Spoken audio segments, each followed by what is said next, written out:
Preparem-se para um mergulho profundo nas ideias de um dos maiores pensadores da Idade Média.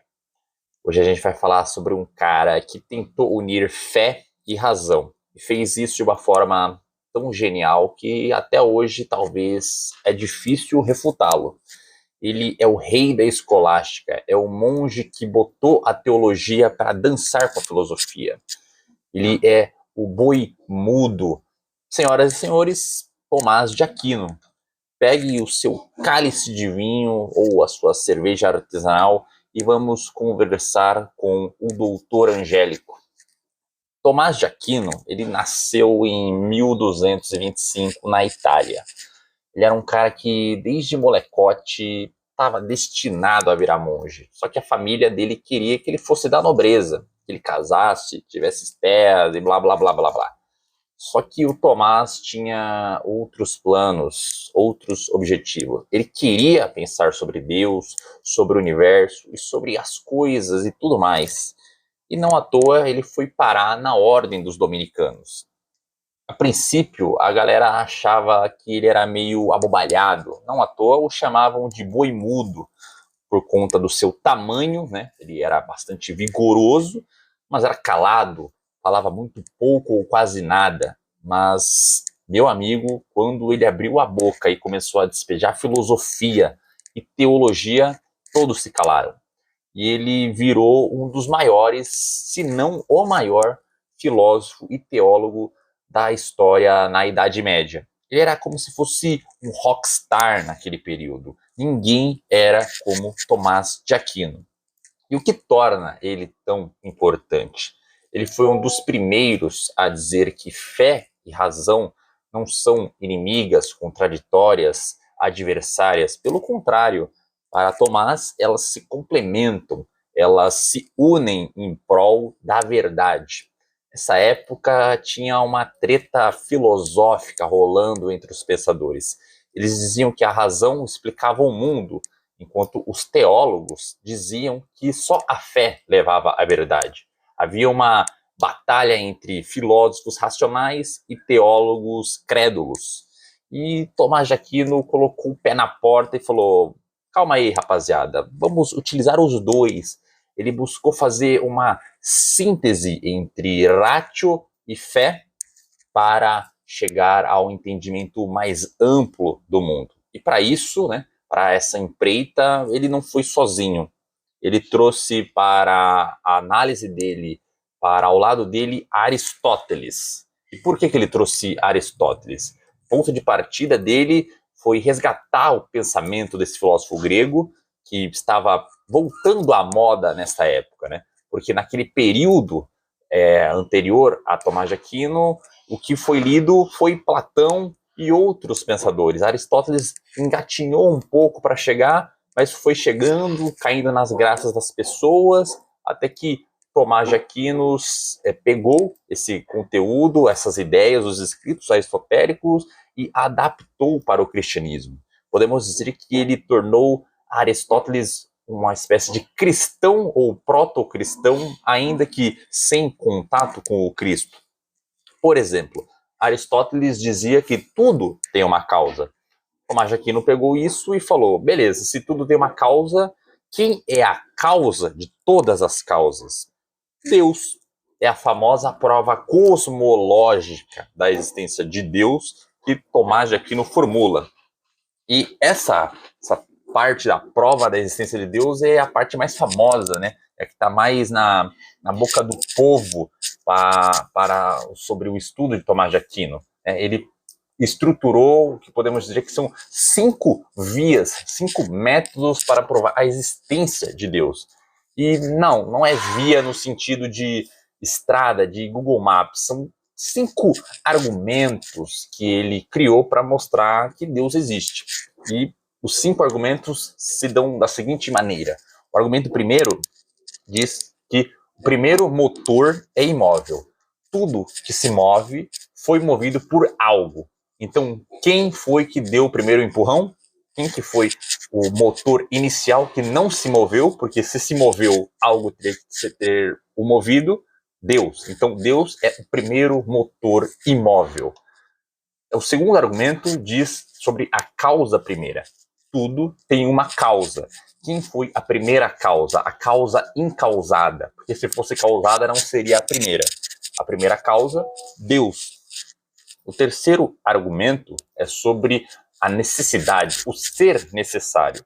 Algumas coisas no mundo existem e outras não existem. Então, há coisas que não necessitam existir. Elas existem, mas a não existência delas não implica em nada. Mas deve haver alguma coisa, deve haver algum ser que sempre existiu, que existir é necessário para ele, porque condiciona a existência das coisas contingentes, das coisas que vêm e vão, e das coisas que também não existem. Há algo que é necessário, que é esse algo, Deus. O quarto argumento é sobre os graus de perfeição. A gente compara bastante as coisas que visualizamos no mundo, uma coisa bonita, uma coisa mais bonita, uma coisa ainda mais bonita, ou uma coisa mais feia, uma coisa que a gente pode até chamar de perfeita, algo belíssimo, talvez até inatingível.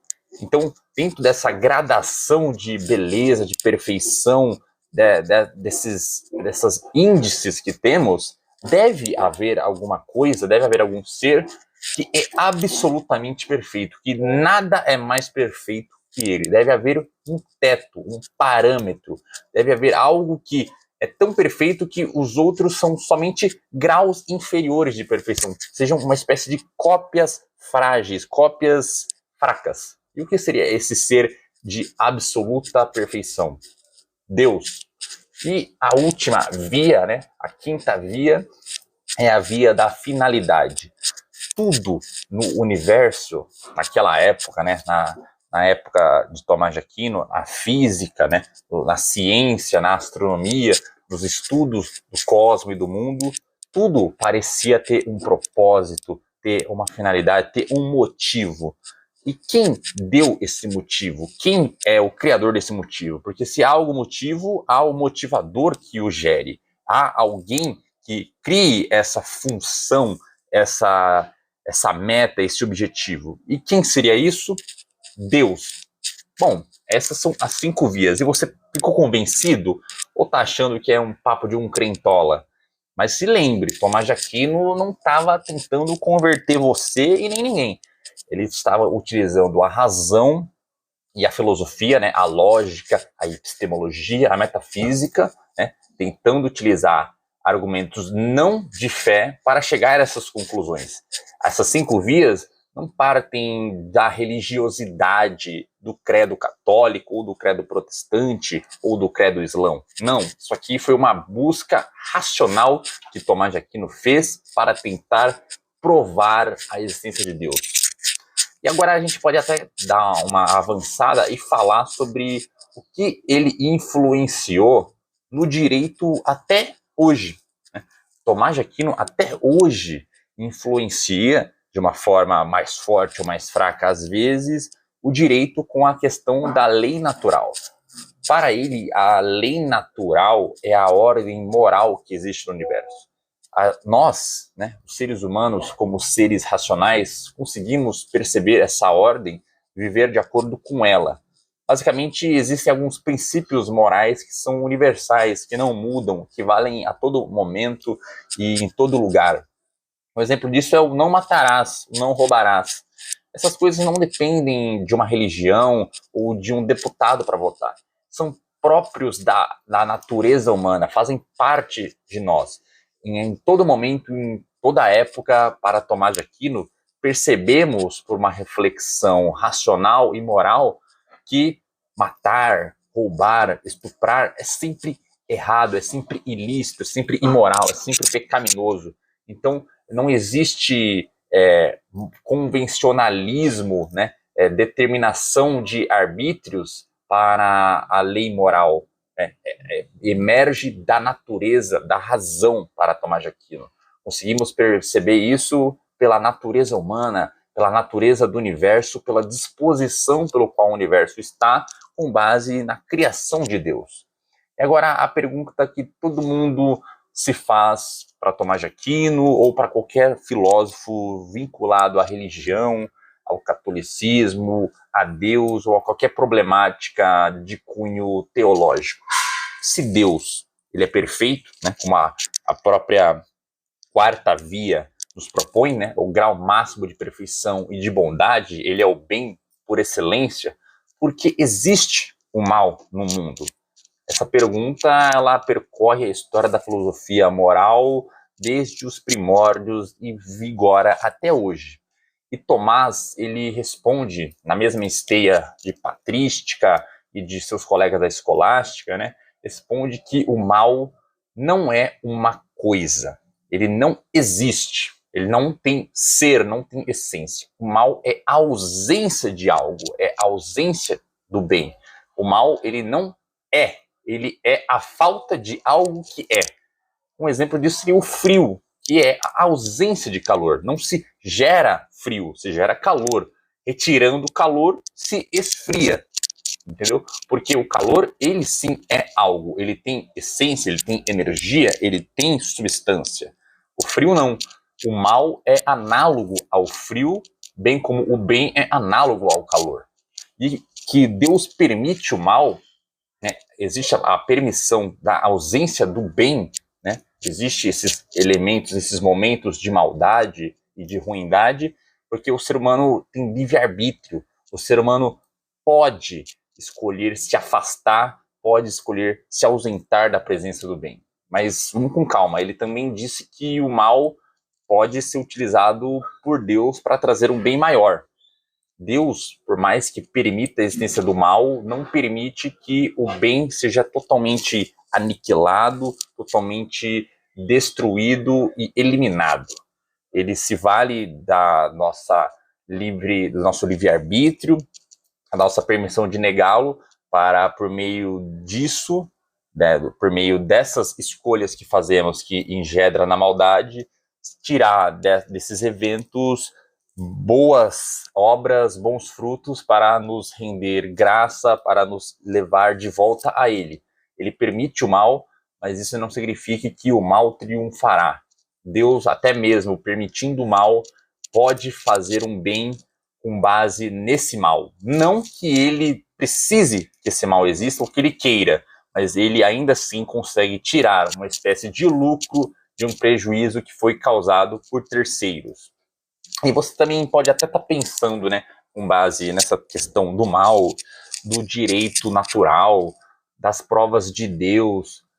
Tá, mas eu deveria me importar com esse cara que viveu há uns 800, 900 anos.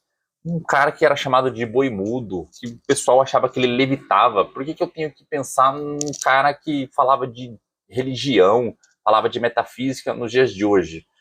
Porque muitas das nossas ideias políticas, jurídicas, éticas, vêm do que Tomás de Aquino teorizou e escreveu. Ele influenciou o pensamento ocidental de um jeito que poucos fizeram. E ainda hoje, quando a gente debate sobre moralidade, lei natural e lei positiva, fé e razão, tentamos argumentar sobre Deus, sobre o infinito, sobre a eternidade, de uma certa forma, estamos sim dialogando com ele. Tomás de Aquino pode não ser tão atual como o seu celular, mas a sua influência reverbera até os dias de hoje, seja na sua forma de pensar sobre o amanhã, sobre a sua forma de pensar sobre o início dos tempos, sobre como devemos agir, por que devemos agir, por que há mal no mundo, o que é o certo e o que é o errado. Sempre estamos dialogando com um gigante da filosofia, seja ele do ano 1, seja ele do ano 2025. Então é isso, galera. O Tomás de Aquino, ele pode até ter vivido na Idade Média, mas as suas ideias são quase que eternas, quase que atemporais. Ele nos lembra, nos remembra, por assim dizer, que a razão e a fé não precisam sempre degladiar e se detestar. Elas podem se complementar e buscar um equilíbrio para as suas perquisições. E que a moralidade, a ética, não é uma questão de religião e placa de igreja, mas de entendimento da natureza humana. Bom, até a próxima e lembrem-se, questionem tudo, mas façam isso com a razão e, se possível, com uma boa dose de fé na humanidade. Espero que vocês tenham gostado, curtam, comentem, compartilhem, sigam nas redes sociais, deixem sugestões sobre autores, livros, conceitos e assuntos para conversarmos nos próximos episódios. Valeu, pessoal!